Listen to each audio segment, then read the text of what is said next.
Hi, welcome to Omar Will Watch Anything, where I watch the worst movies on Netflix Instant Watch so you don't have to. This week I watched the 1984 B-horror classic C.H.U.D, as recommended by everyone. Just everyone across the board wanted to do C.H.U.D. Alright, before I get to my review, here is a quick summary of the entire film. The movie starts off with a woman walking her dog, and then she's kidnapped by an angry teenage mutant ninja turtle. I think it was the partying that got to Michelangelo. And then we meet a whole array of characters. The mom from Homeward Bound, the dad from Home Alone, the thief from Home Alone, Agent Stuckey from Home Alone 3. This is an entire home reunion film. In fact, it could only be made complete by Hugh Laurie reprising his role as House. But the main character of this movie is Sleeveless Shirts. In fact, the original title of C.H.U.D was C.H.U.D.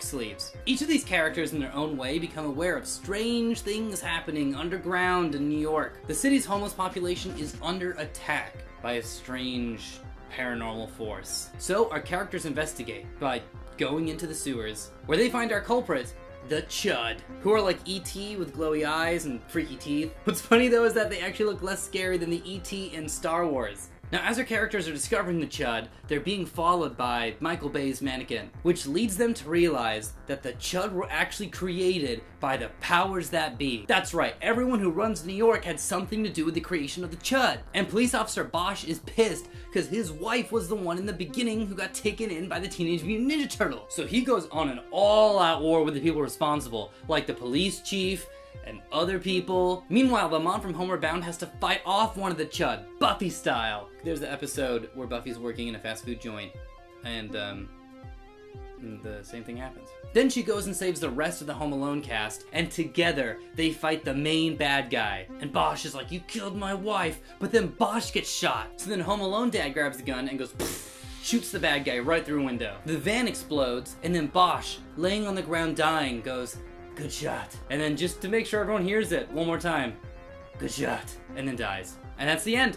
I mean, other stuff happens, like, you know, there's blood in the shower, but if I were to go point by point, I would just be reenacting the movie, which I would love to do, with Simon Pegg as Bosch, and the Lannister guy as the main bad guy. So, how does C.H.U.D land on the Omar Will Watch Anything scale of great, to enjoyable, to watchable, to unbearable, to terrible, to Oogie Loves? I'm gonna put it at great. This movie has everything we love about B-horror films without the stuff that we kind of hate about B-horror films. There's gore and violence and action without it being too exploitative. There's some production elements that are a little silly, but the story gets across, and the writing's great. Every time you're like, why is this character doing that? 2 minutes later, the writer justifies it. Why is he going in that room? 2 minutes later, oh, that was a huge plot point. It was crucial that he went in the room. The twist is great. It was the people in charge all along. It's like an Indian art house film. And the stakes in this movie are huge and emotional. Bosch's wife and dog.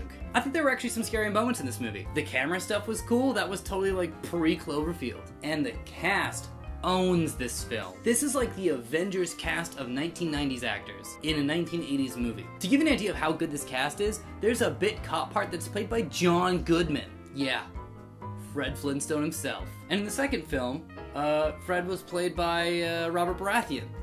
So there's like a whole Game of Thrones cast we could just put in this movie. This is the crash of B-horror films, except this movie would have deserved its Oscar. So there's my review of C.H.U.D. If you've seen it, leave your review in the comments below. And if there's a movie on Netflix Instant Watch that you are too afraid to watch because it looks terrible, but you want to make me watch it, go and leave that in the comments below as well. Or you can post those recommendations on our Facebook page and tweet them at us. Thank you so much to everyone who joined us for the live stream. It was a blast. We're going to be doing that on the last Wednesday of every month, so join us next month for a creepy Halloween spectacular. And if you want to make wall things, go ahead and send them to us. We'll put them on our wall.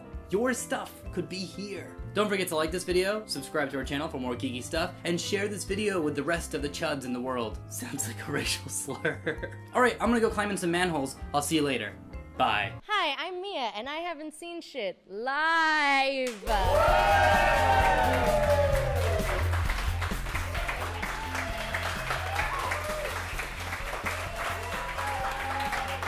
That's right, there's a lot of really popular movies that I have